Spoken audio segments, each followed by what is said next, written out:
We had a family friend when we were growing up that was a professional storyteller.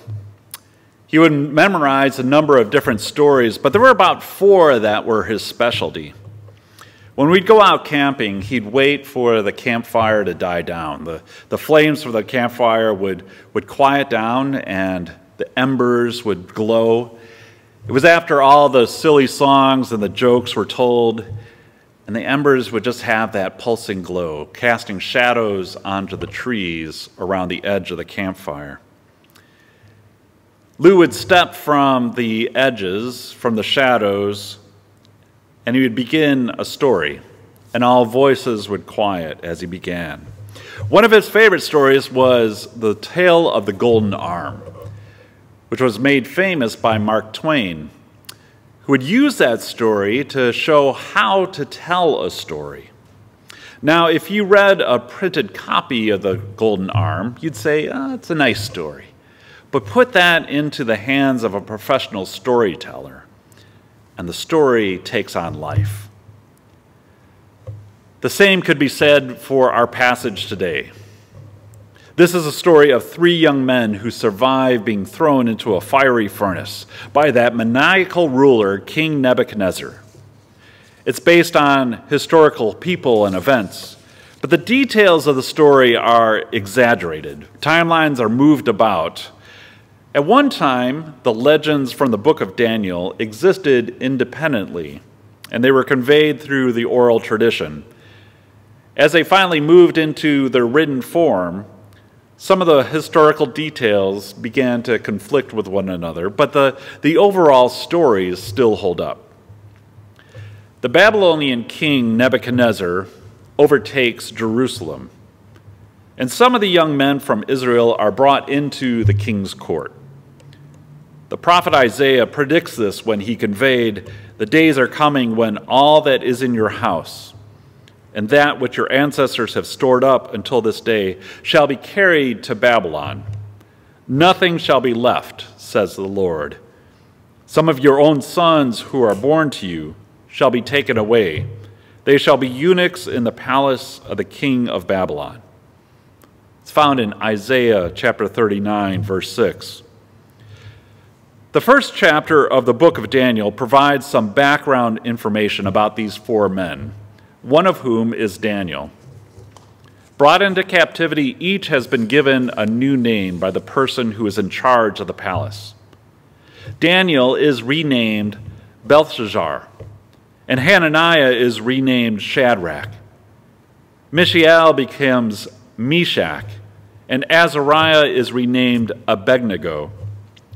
Each is provided with 3 years' education in the king's courts, and is given provisions of royal food and wine so that they can remain strong and fit. Yet Daniel forgoes the food, as he is resolved to follow Jewish dietary laws. God is pleased with him and allows him to grow in favor. The Chaldeans who were mentioned in the text were a tribe of very educated people from southern Babylon. Known to be expert astrologers and astronomers, they were more of a social class than they were a particular people. The Chaldeans had kept astronomical records for over 350 years, and they might provide a link to how the wise men from the east were able to notice that new star that rose over Bethlehem. They were able to interpret signs in the skies and to bring insights to dreams. We learn that King Nebuchadnezzar has a very disturbing dream, one that keeps him from sleeping. So he calls together all of his magicians, his enchanters, his sorcerers, and the Chaldeans. And the king decrees not only are they to interpret his dream, but they are also to tell him what the dream was in the first place. If they don't, each will be torn limb from limb, and their houses will be laid in ruins. Now none are able to do this, and the executioner begins to gather everyone up, including Daniel and his companions. And Daniel says to the executioner, basically, "What has gotten into the king?"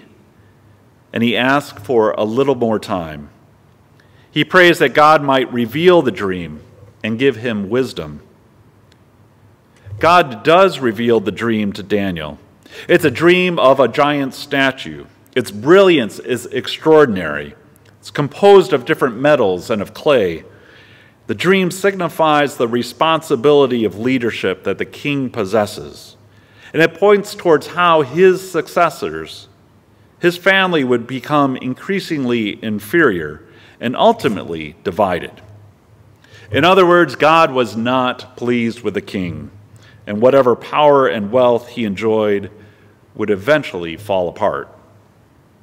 Hearing this, King Nebuchadnezzar falls on his face and he worshiped Daniel. And here in the book of Daniel, that word worshiped can be interpreted more as honored. The king doesn't worship Daniel as a god, but rather the king, this power-hungry, maniacal king, honors Daniel for revealing the dream itself and the interpretation of that dream. The king says to Daniel, "Truly your God is a God of gods and the Lord of kings and a revealer of mysteries, for you have been able to reveal this mystery." Daniel is promoted and he is made ruler over the whole province of Babylon and chief prefect over all the wise men of Babylon, which would have included the Chaldeans. Daniel requests the king appoint his companions, Shadrach, Meshach, and Abednego, over the affairs of the province of Babylon. Cue the curtain, that's the end of scene 1. The king's heart seems to be changed as he declares God is above all. Daniel and his companions are elevated in society. It all seems to be nicely tied up into a bow, but then chapter 3 begins. For some, these stories of Shadrach, Meshach, and Abednego are very familiar, and to others, they're not.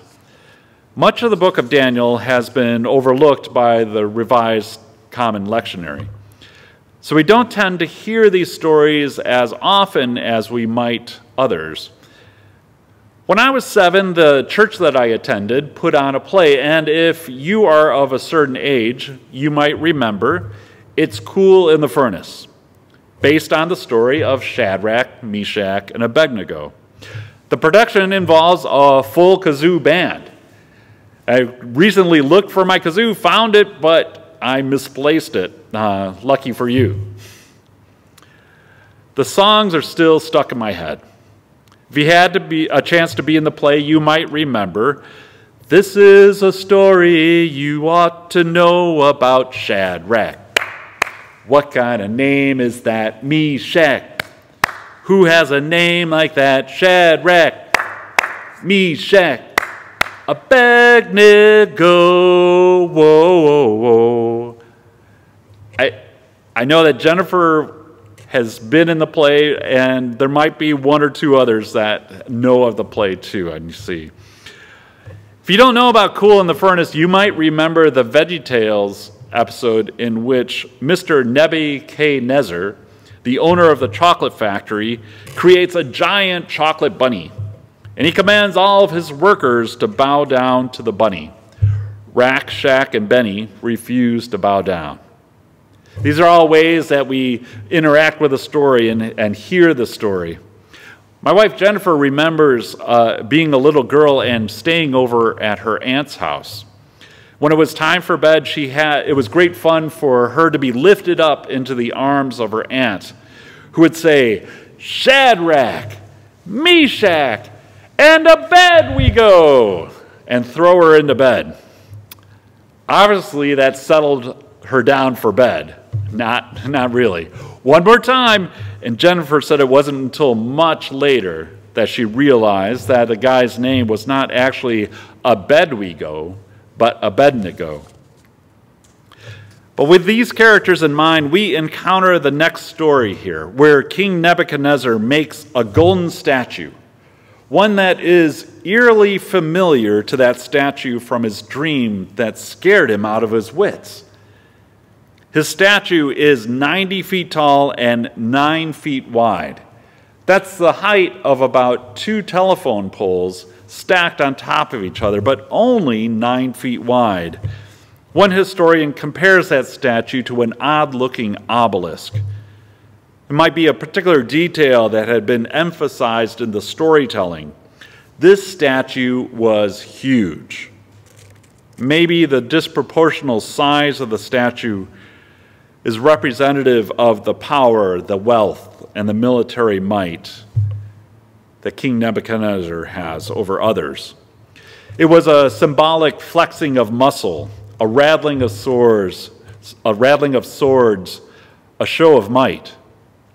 And each time that we oppress others or we show our military might, we erect our own golden statues and expect others to honor it. Even if we don't like to think about it, wealth and power and the markets all contribute to the building of metaphorical golden statues. As humans, we regularly forget those nightmares of the past, and we tend to repeat our mistakes over and over again. This oversized golden statue is built, and the king calls everyone to gather around it. We're provided with a long list of titles and positions. It would be like saying the king called for the president, the vice president, the governors, the mayors, the village trustees, the firefighters, the police, the librarians, the meter readers, the crossing guards, the jewel baggers, the lawyers, the preachers, the teachers, and the people who paint the lines down the middle of the road, and everyone else.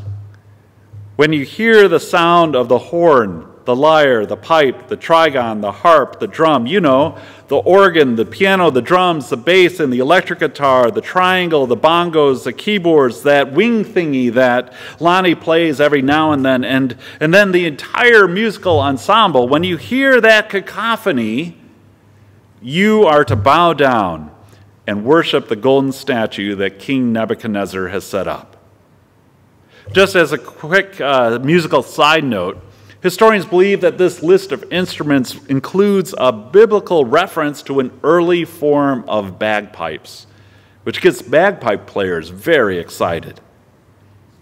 Again, the list of instruments is over the top. It's indicative of a storytelling tool. When you hear all these instruments being played at once, you are to bow down. And if not, you will be thrown into a furnace of blazing fire. It's at this point that the Chaldeans, those highly educated astronomers that had been put in their place and they now report to Daniel and his companions, those Chaldeans, they approach the king and they say, "O king, live forever. You have made a decree that when all the musical instruments play, everyone is to bow down and worship the golden statue. And whoever does not fall down and worship shall be thrown into the fiery furnace of blazing fire. We just want you to know that there are certain people that you have appointed over the affairs of the province of Babylon, Shadrach, Meshach, and Abednego, for example. They pay no heed to your decree." Have you ever worked with someone who resembles a Chaldean? That's not a lot of fun. Hearing this, Nebuchadnezzar goes into a rage, and he demands that they be brought before him. And when asked, these three recognize their fate. Yet they trust that God is in control. The response is very interesting.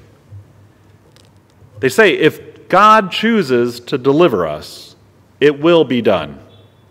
But even if God chooses not to, we will not honor your gods. They are not challenging God, but they are challenging the king. They are not trusting in the king, but they are trusting in God. Because they do this, the king binds them and throws them into the furnace. A furnace whose fire was increased so much that the guards who throw them in perish because the heat was so great. King Nebuchadnezzar looks into the furnace, and now he sees 4 men unbound, walking around in the middle of the fire. He calls them out, and the 3 come, and they are unharmed.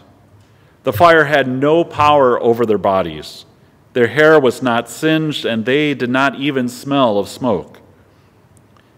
King Nebuchadnezzar then offers this benediction: "Blessed be the God of Shadrach, Meshach, and Abednego, who has sent his angel and delivered his servants who trusted in him." Holy encounters occur in the most unexpected places. Faced with certain death, these 3 young men retain their trust in God, and they recognize it can go either way. If God chooses, they will be saved from the fire. But even if God chooses not to, and they perish, they remain faithful to the one true God. And God meets them exactly where they are, and God walks with them. And others witness that God is there with them. What golden idols and fiery furnaces do you face? Where do you find people saying, just give up and focus on this other thing over here? Forget how ridiculous it looks. Just pay attention to how big and shiny it is. We encounter the holy when we trust in God to deliver us, one way or another. When a medical diagnosis seems too much to handle. When bills pile up 100 feet high and 9 feet wide. When nationalism and hate threatens to overshadow our inner call to love one another. Whatever fiery furnace we are thrown into, God is there. God is in control, caring enough to walk with us and deliver us out of the hot spots we find ourselves in. May our faith be as strong as these 3 guys with the funny sounding names. Amen.